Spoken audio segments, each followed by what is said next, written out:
Assalamualaikum warahmatullahi ta'ala wabarakatuh.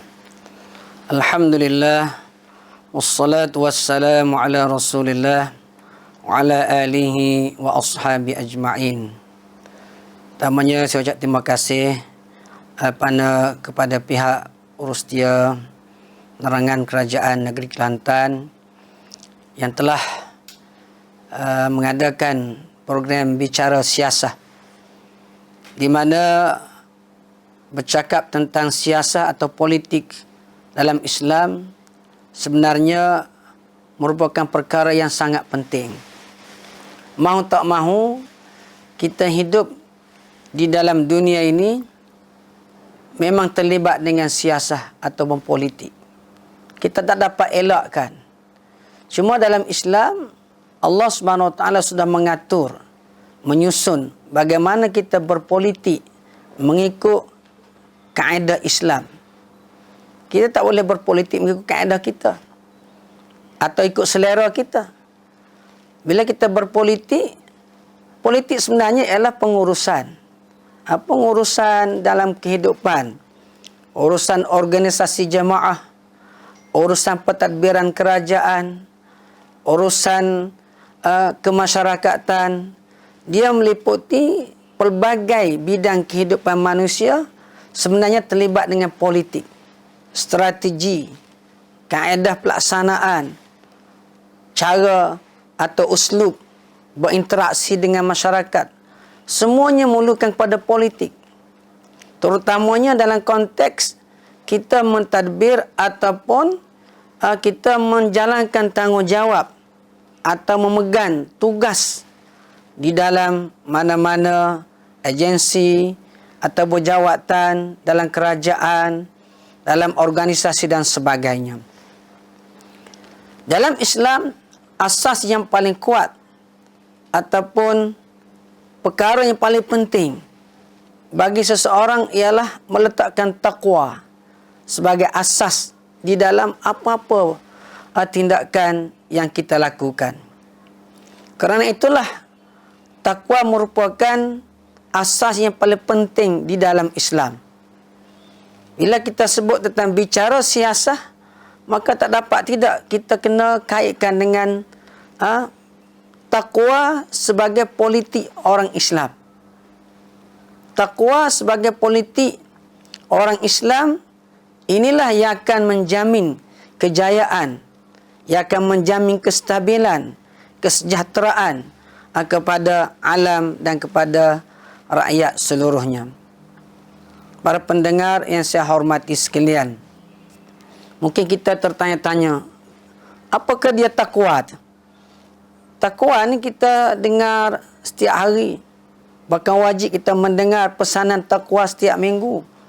Terutamanya orang lelaki yang pergi dengar khutbah Jumaat. Dalam kedua-dua khutbah, rukun khutbah mesti ada wasiat bertakwa. Jadi takwa ini mesti menjadi pakaian. Walibasut taqwa dzalika khair. Pakaian takwa ialah pakaian terbaik. Seumpama kita nak keluar ke mana-mana, kita tak boleh telanjang. Kita kena pakai pakaian.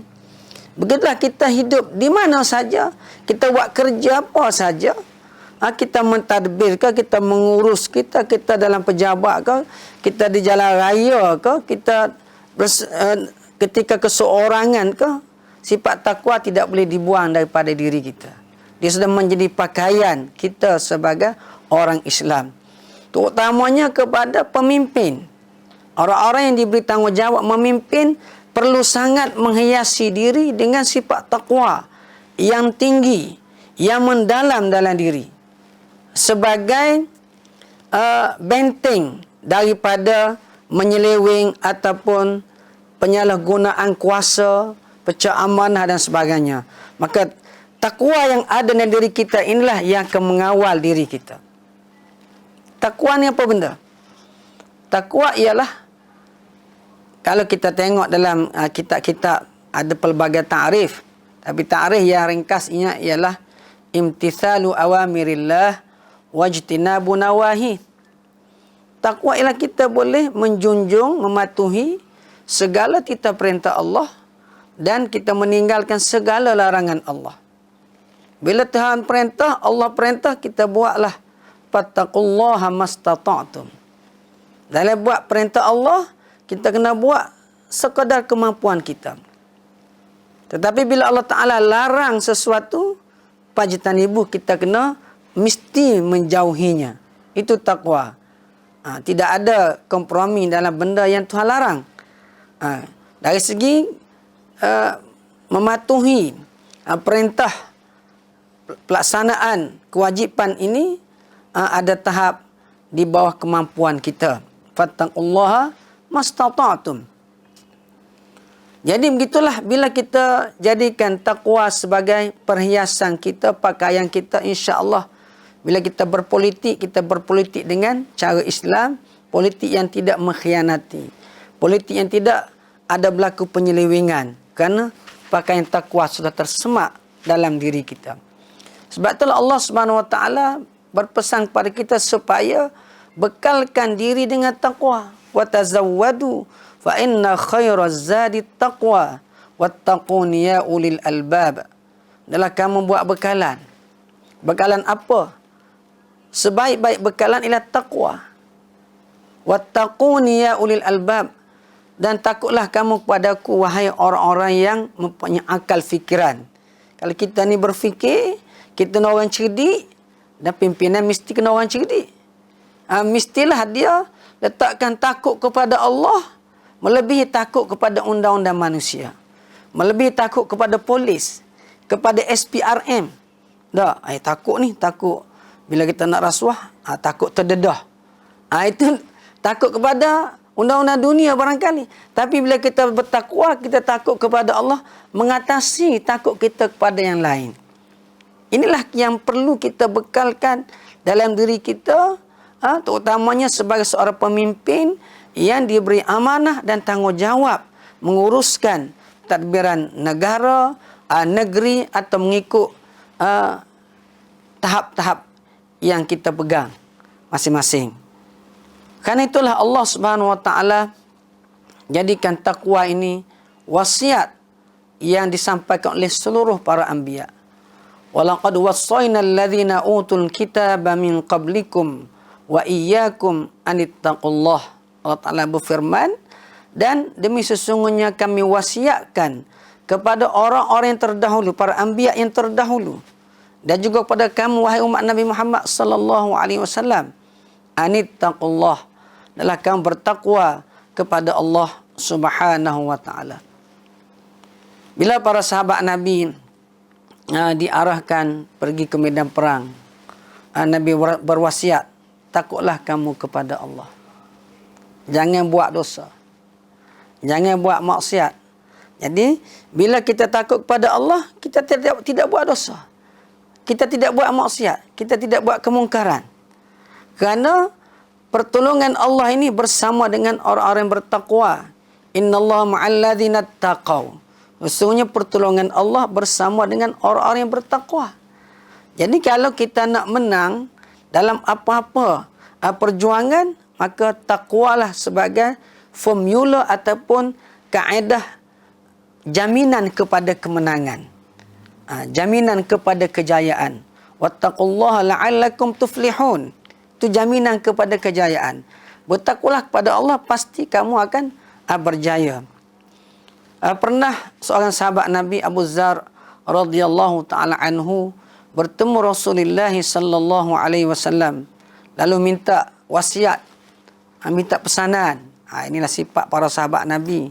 Walaupun mereka sudah menjadi orang baik, tapi sentiasa minta nasihat orang lain. Ini berbeza dengan kita ni. Kadang-kadang kita suka nasihat orang saja, tapi orang nak nasihat kita, tak boleh. Kita tak nak dengar nasihat orang lain. Tidak boleh. Kita kena at-tawasi. Sentiasa saling nasihat menasihati.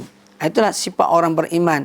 Dan kita manusia ni kena akulah kita ni ada sifat kelemahan, sifat kekurangan. Maka boleh jadi kita tak nampak.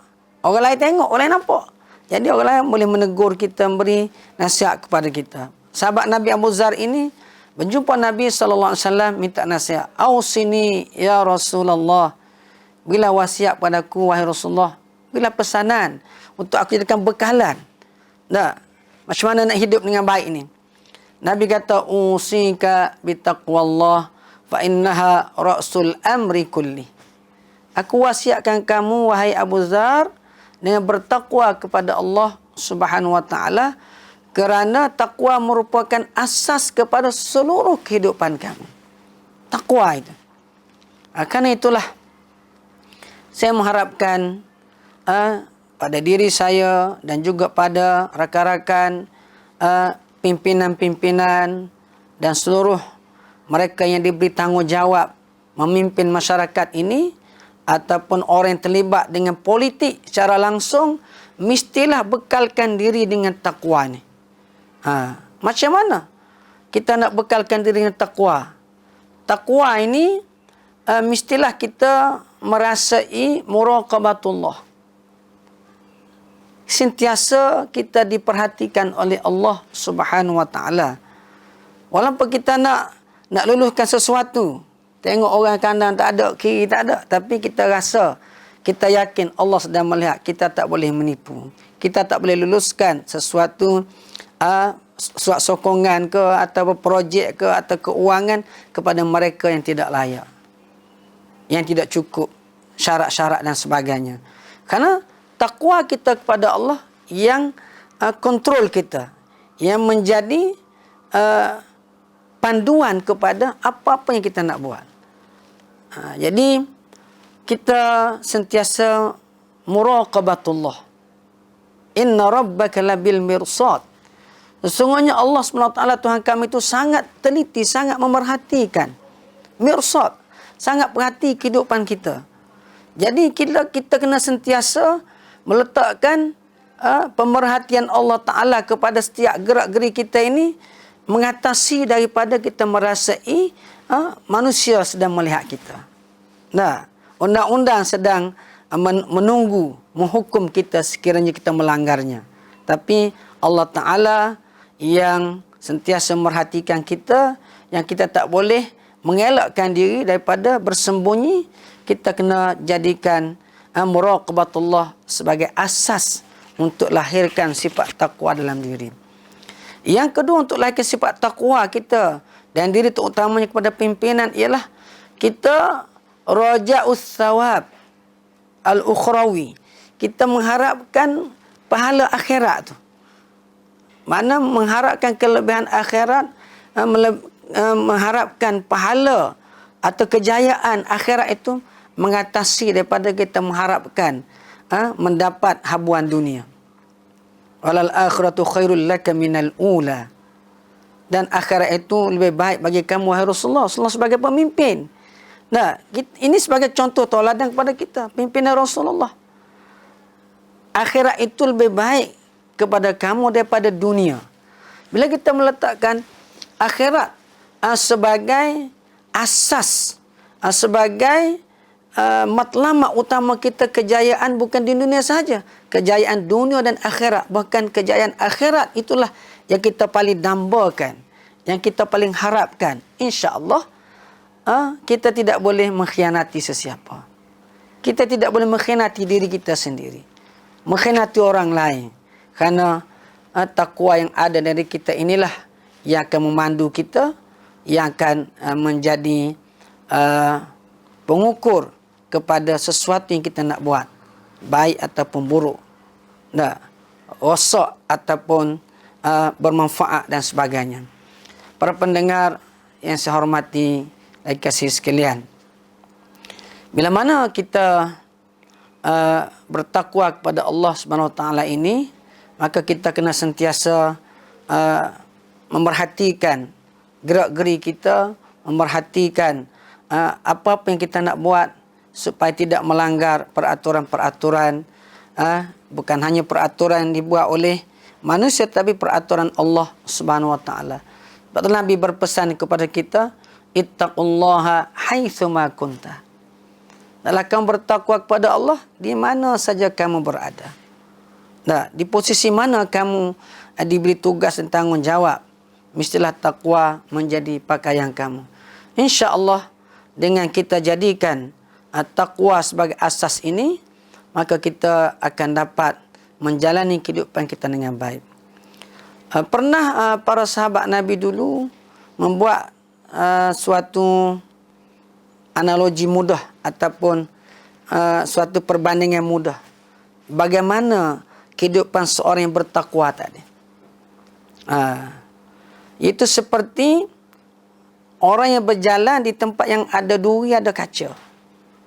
Mestilah dia berjalan tu sangat teliti. Sebab kalau tak teliti, dia akan terpijak kaca. Akan melukakan, akan merosakkan kaki dia. Akan membahayakan dia. Jadi dia teliti. Teliti. Sehinggalah dia kata, la tahqiranna saghiratan fa innal jibala minal hasa. Janganlah kamu menganggap tak apalah yang dosa kecil. Saghiratan, dosa kecil, tak apa dia buat dosa kecil tu, dosa kecil ni dengan bermula buat dosa kecil inilah akan membawa kepada seseorang itu suatu masa akan berani membuat dosa yang besar. Itu analoginya ialah sebuah bukit yang besar itu adalah himpunan daripada batu-batu yang kecil. Tapi bila dah banyak terhimpun, jadi macam bukit juga. Gitulah kita boleh jadi kita menganggap aku tak mungkinlah buat rasuah. Aku tak mungkin terima rasuah. Aku tak mungkin pecah amanah. Tetapi kalau kehidupan kita tadi, contohnya kita seorang pemimpin, sembahyang, ada yang tertinggal, sembahyang fardu pula tu.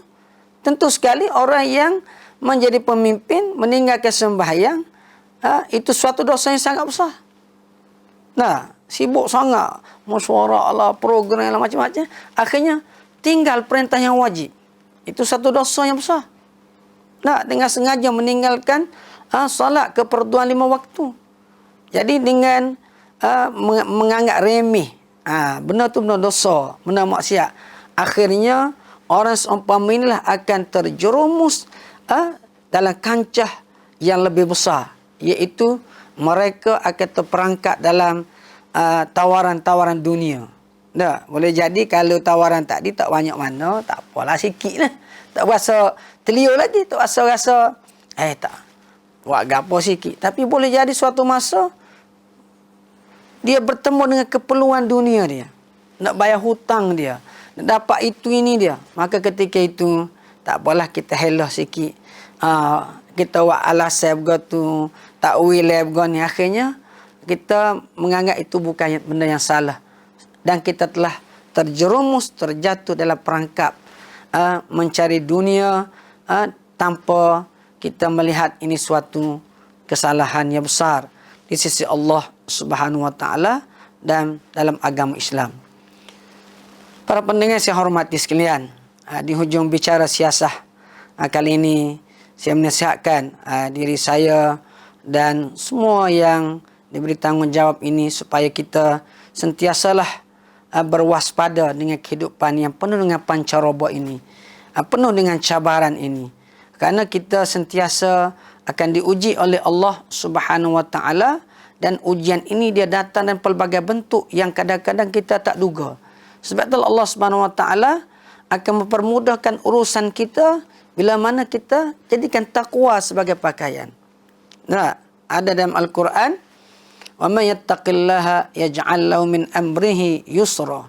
Sesiapa yang bertakwa kepada Allah, Allah Taala akan jadikan urusannya mudah. Jadi untuk kita dapat menjalankan urusan dengan lebih mudah dengan pertolongan Allah Subhanahu wa taala, maka marilah sama-sama kita bermuhasabah, koreksi diri, sentiasa muhasabah diri, membersihkan diri, menyucikan diri daripada segala sifat mazmumah, dan kita hiasi diri kita dengan sifat-sifat mahmudah yang Allah Ta'ala sukai. Moga-moga takwa yang kita nak jadikan pakaian diri kita ini betul-betul tersemat dalam hati kita, dan kita dapat hayati dalam seluruh kehidupan kita. Moga-moga dengan sedikit tazkirah untuk saya dan sesiapa saja yang mendengar ini memberi manfaat untuk kita bersama. Sekian, aqulu qawli hadza wa astaghfirullah li wa lakum. Wassalamualaikum warahmatullahi wabarakatuh.